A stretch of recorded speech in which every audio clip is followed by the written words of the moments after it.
yaadatamemnaani lafan kaalessa kaafame nama seenaan awwaalame reeffi koo boolla waamame natti yaadatamemnaani lafan kaalessa kaafame nama seenaan awwaalame reeffi koo boolla waamame. Moototarra baay'een si beekaa anfirooma namaan dhaqne garaan koo suma jaallataa atis galfata koo jaalle. Moototarra baay'een si beekaa anfirooma namaan dhaqne garaan koo suma jaallataa atis galfata koo jaalle. Namni bichuu wal baafatee yeroodhaaf walii dhaabata anu arjaa akka keenaa garree garaan koo suma yaadata.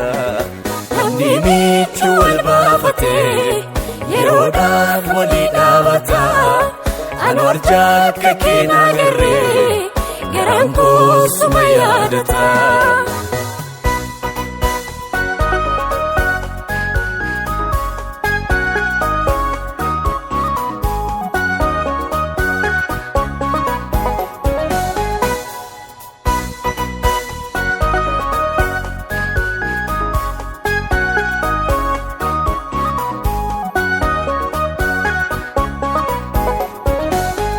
Natti mararamtee malee atakka ilmoo dhabaatti maaliifaan kan kee goolabaa siinan jira wamarraate eenyu buukkeessi qabadhaa giita dhaabee namyaanni kee lafa firrinaan argine achi dhaafuudhe margi kee. Gaafa nomaa dhabee wanti hundumtuu cufaa jaalallisaa ho'ee kan na waliin hafeetu isa qofaa. Gaafa nomaa dhabee wanti hundumtuu cufaa jaalallisaa ho'ee kan na waliin hafeetu isa qofaa.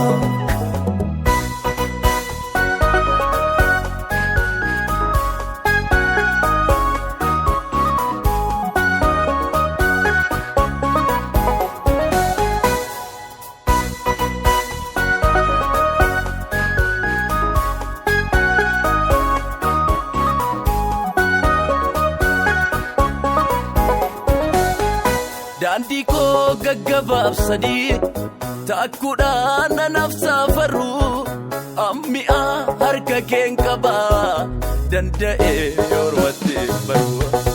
Onnee kootti na qaabattee jaalalli keenaaf sirriidha garbuutee na iyyafattee fuulli keessa naaf ifaadha.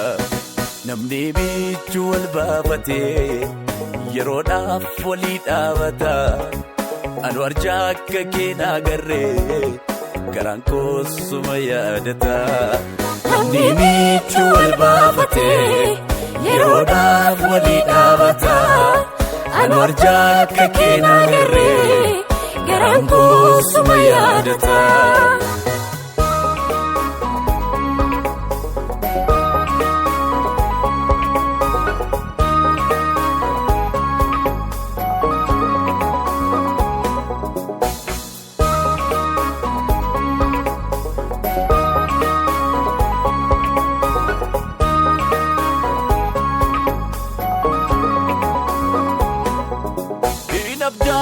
Mukaan namaa yeroodhaaf walii yaafata gargaarsaaf harka diriirsee bulee jaalala dachabata.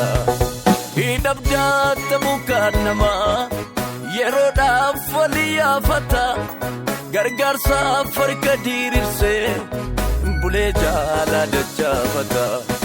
Michuu callamaan hin jenne mati muddamaa nama qaqqabu.